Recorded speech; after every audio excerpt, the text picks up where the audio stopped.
One of the most commonly used effects in modern worship music is delay. You can hear it on piano, you can hear it on vocals, and also you can hear it on electric guitar. Having a good delay pedal for your electric guitar is one of the most important pieces of a pedal board, at least in my opinion. Actually, the first pedal that I ever got was a Memory Boy by Electro Harmonics, which is an analog delay pedal. But as I progressed as a guitar player, I decided to go the digital route and I bought the DD-500 by Boss. This is a great delay pedal. It gives you the ability to try out 12 different kinds of delay, which are basically just modeled after real world delays. But what I want to talk about today is my favorite use of the DD-500, or my favorite kind of delay, and that is the tape delay.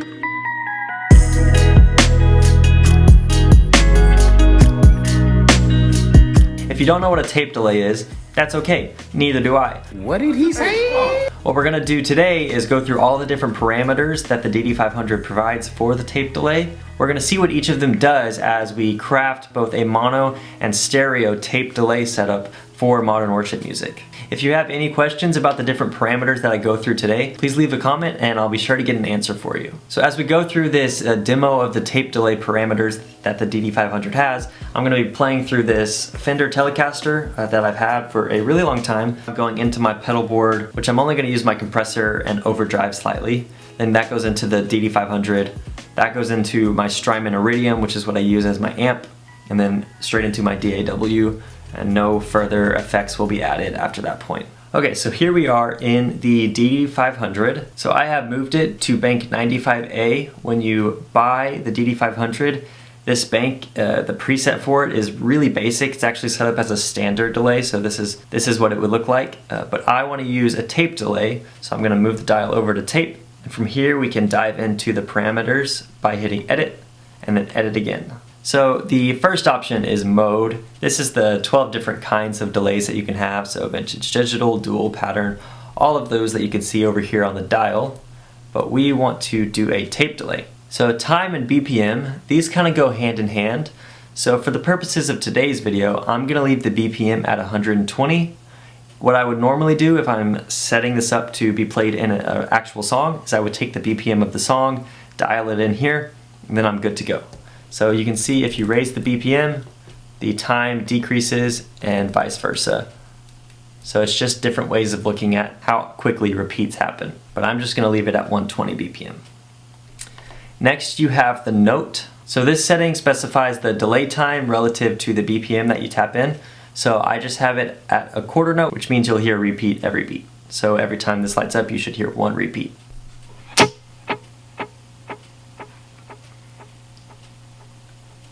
But I think I want to go to a dotted eighth. So now you're going to hear a repeat just before that lights up every time. Next you have the type. So this option lets you select between two different types of tape delay that the pedal is modeling after. So there's RE201 and Echo P, which I think Echo P is Echoplex, but don't quote me on that.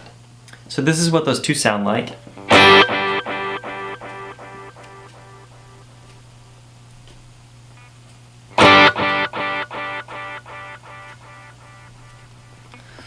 So I prefer the RE201 because it kind of fades the sound out a bit quicker. And I don't mean by volume, I just mean by tone. So as the repeats go on, they kind of get warmer in tone and they also get a bit more modulated. Versus, I mean, it's subtle differences, but I think the Echo P stays bright a little bit longer. So I prefer the RE201. When it comes to delays, most commonly, you don't want your delay effect to get in the way of your actual playing. In some cases, that's actually a good thing, and you create a delay in order to kind of bounce back and forth with what you're actually playing to the delay effect. But in most cases, if you're just playing chords or a really heavy lead part, you don't want the delay to get in the way of your actual playing because it can muddy up the sound. By having a delay that gets darker and warmer in tone and a bit modulated as it goes along, it helps it stand out from your actual playing. This is the main reason I use a tape delay, because I like that the tone gets a bit darker as it moves along and that it modulates a little bit as it goes along as well. The next option is tape head. So the manual didn't actually give a definition for this setting, but what I've noticed is if you leave it on 1, it has your 120 BPM that you said earlier. If you put it to 2, it cuts your BPM in half. If you put it to 3, it cuts it in thirds. And then you can also combine 1 and 2, 1 and 3, 2 and 3, or 1, 2, and 3. But I want my tape delay to follow the BPM that I actually put in, so I'm just going to leave it on 1. Okay, feedback. This is kind of a global setting for the pedal in that each different kind of delay is going to have a feedback knob, and it's also featured up here as one of the main ones, so you can turn this up and see that feedback number changing. So what feedback is really it's just the number of repeats that the pedal is going to do. So the higher it is, the more repeats, the lower it is, the less repeats. So if we put it all the way to 100, the repeats are never going to end. And due to the tape delay, you can hear it get more and more modulated and darker in tone as it goes along. But it's going to get a bit much, so let's turn it back down. I like to leave feedback around 35 to 45. That gives me enough repeats for most situations, but also doesn't overcrowd or make my guitar playing muddy. And again, you can go higher or lower depending on the part that you're playing. Okay, tone. This is kind of like an EQ knob, a very basic one.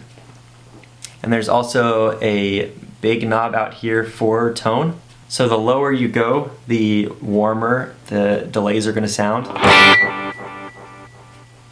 And then on the opposite side of the spectrum, the delays are going to sound pretty bright.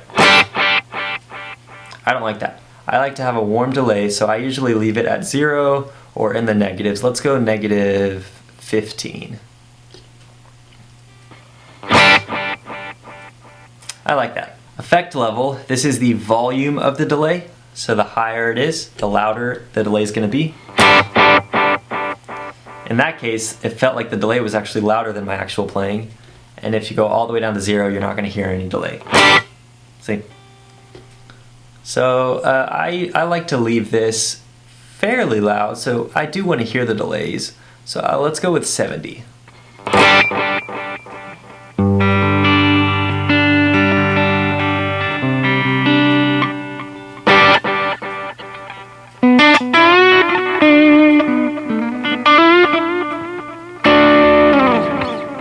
After effect level, we have modulation depth. So modulation in this pedal is basically a shift pitching of your sound. So the longer the delay goes, the more pitch shifting you're going to hear. So let's turn it all the way up and see what happens.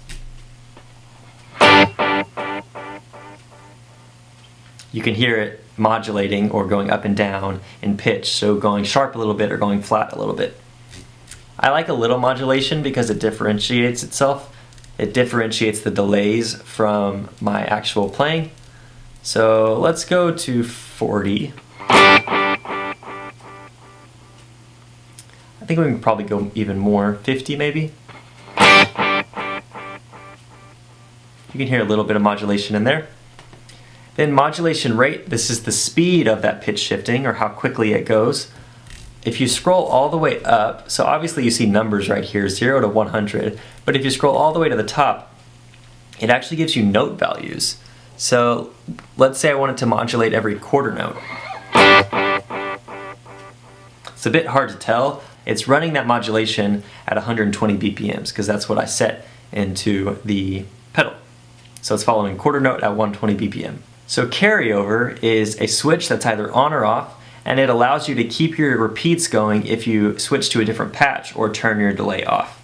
I like to leave this on, that way if I do switch to a different patch, it doesn't cut my delay super suddenly. I want it to keep going. Now direct level, this is the sound that is coming into the pedal, and it's asking you how much of that sound do you want to go out of the pedal. So for the purposes of this delay, I want it to stay at 100. I want all of my sound from my guitar to come out of the pedal with the added delay effect. But just for purposes of showing what I mean, if I leave it at 0 and I play, you're not going to hear the original sound from my guitar, you're just going to hear the repeats. So I'm going to have to do it like this.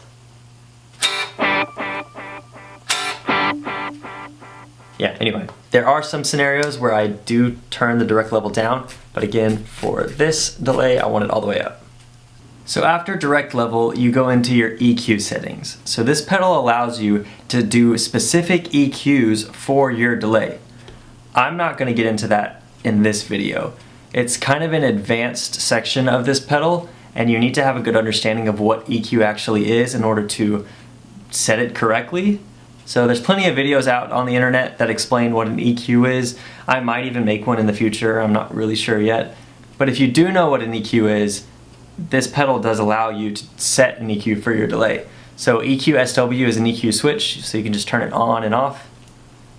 And when you turn it on, it gives you a lot of different EQ settings for different frequencies. But for the purposes of this video and this delay that I'm building, I'm just going to leave it off and rely on my tone knob to set my EQ. After the EQ, you go into the damp section. So I'm just going to read this straight out of the manual because it still kind of confuses me exactly what it does, but what the manual says is that it adjusts the amount by which the low frequency range is reduced each time the effect sound is repeated. So what that means to me is that every repeat that you hear, depending on how you set the low damp, the low frequencies are going to become less and less present as those repeats go on. So if you turn low damp all the way down, there's going to be a greater reduction, and you can set the frequency using low damp F for where you want that reduction to happen. So if we want it to be all the way at the low end of the spectrum, you can set it down there. If you put it to 800 Hertz, it takes it out quicker. And then you can do the same for high damp. So let's move this all the way down to 20 dB. If you go all the way down to 630 Hertz for the high damp, so the low end comes out really quickly because I still have it set at that, and the high end comes out really quickly because I have it set at that as well.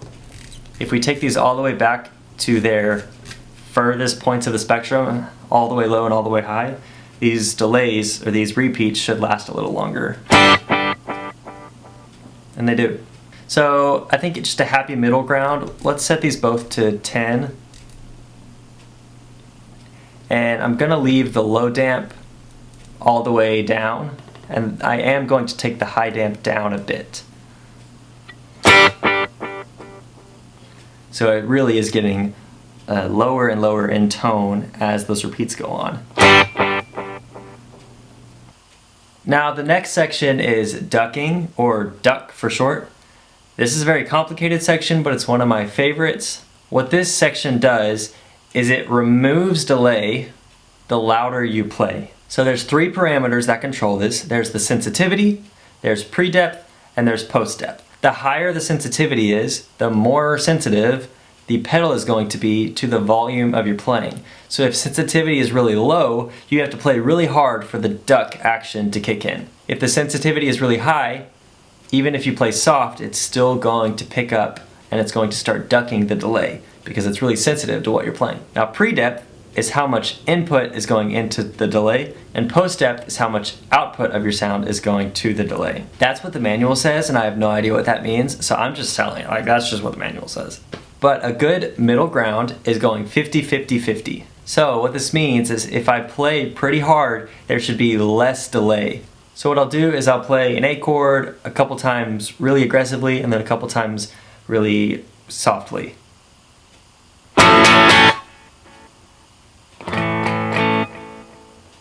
So you can hear when I really dug into the delay, there were less repeats, but then when I played it softly, there were more repeats.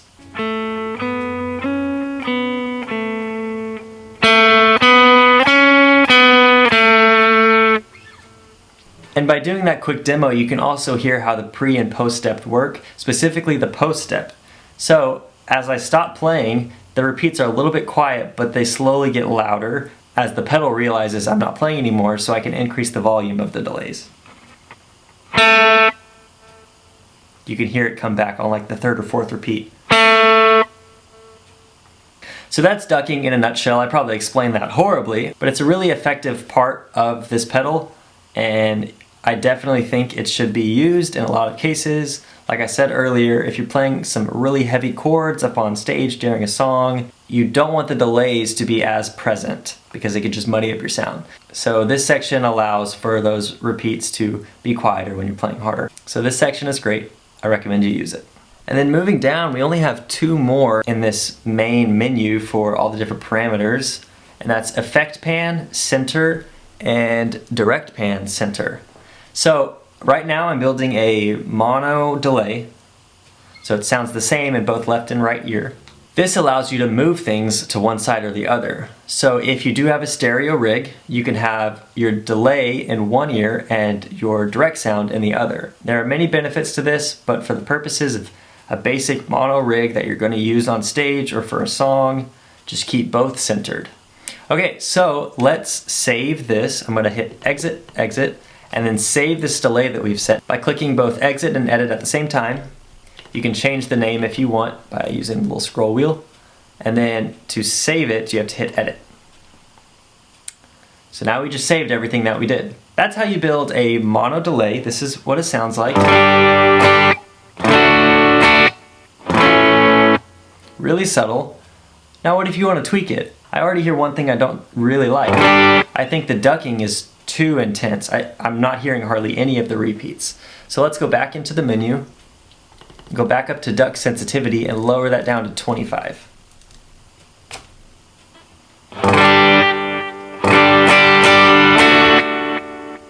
That might be not enough. So let's go back up to 32.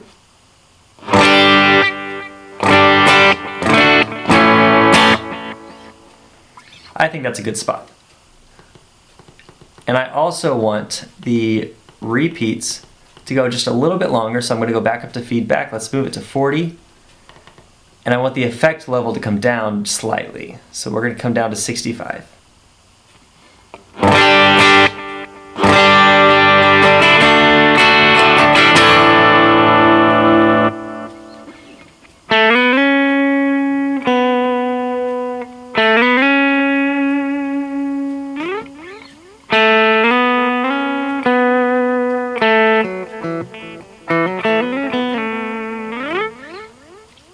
I think we're at a good spot, so let's hit exit again, double click these and save. And the purpose of me going back into that menu and redoing some things is to show that you're not going to get it perfect on your first go through. You need to listen to your settings over and over and fine tune certain things after the fact. It's always good to go back in and make subtle changes that can just improve the delay overall.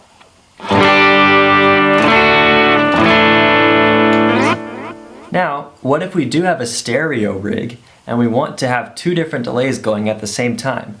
Well, the DD-500 definitely allows you to do that. So first, what I want to do in this scenario, I want to copy what I have here in this bank 95A, over to bank 95B. So currently, let me just make sure I save this. Currently, if I go over to 95B, it's a whole different delay, something I haven't even touched yet, some standard delay that sounds like this. Very different than what we had just set. So if I want to copy what we just did over to this bank, let's go back to our tape delay, hit exit and edit, and instead of having it saved to 95A, let's also save it to 95B. So now both 95B and 95A have the exact same delay. To get the pedal to listen to both of these delays at the same time, we need to reconfigure it. You do that by going to Edit, then down to System, scroll down to Foot Switch Mode. So this is how you configure the 3 different switches. Instead of having it on normal, where it's just a delay in A, a delay in B, and then a tap tempo in C, we're going to scroll over to A-B simultaneous. This means you can have both A and B going at the same time. And you don't need to save anything, so you can just exit, exit. And now I'll be able to turn on the B, and you won't be able to tell because they're the exact same delay, but we have both A and B going simultaneously. Now, the first thing to get these things sounding slightly different is we need them to have different note values. So let's set B to a quarter note. So now we have A at a dotted eighth note and B at a quarter note. That sounds kind of wild. But you can hear the two different delays going at the same time. But they're both right down the middle. Now we need to use the stereo effect to put one delay in one ear and one delay in the other. So let's go back to A, and you gotta click it twice because it turns it off whenever you push that button. We go back into the edit menu, edit the patch, and we're gonna scroll back down to effect pan. So I think that A should go into the left ear because it's on the left side of the pedal. So we're gonna go all the way over 100. So now when I play, you're going to hear the dotted eighth delay all the way on the left side, and then we're gonna go exit out of here. We're gonna save that. We're gonna go back into B, edit it, effect pan, we're gonna go all the way to the right. So now that we have our two different delays panned to the left and right, this is what it sounds like, and I suggest you listen with headphones or with some good studio monitors. That way you can really hear the stereo effect happening. So you can hear that bouncing back and forth from ear to ear.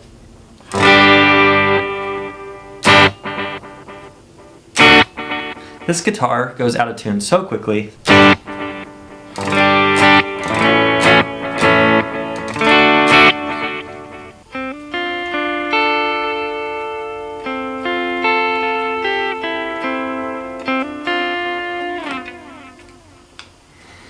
I think that sounds really good. If you want to hear what it sounds like with some reverb, here you go.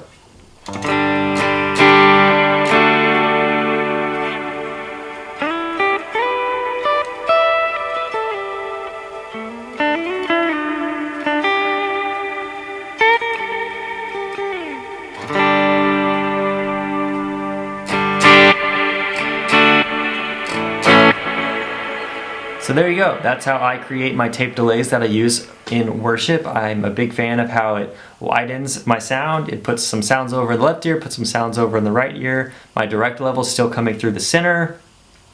It just helps my tone tremendously.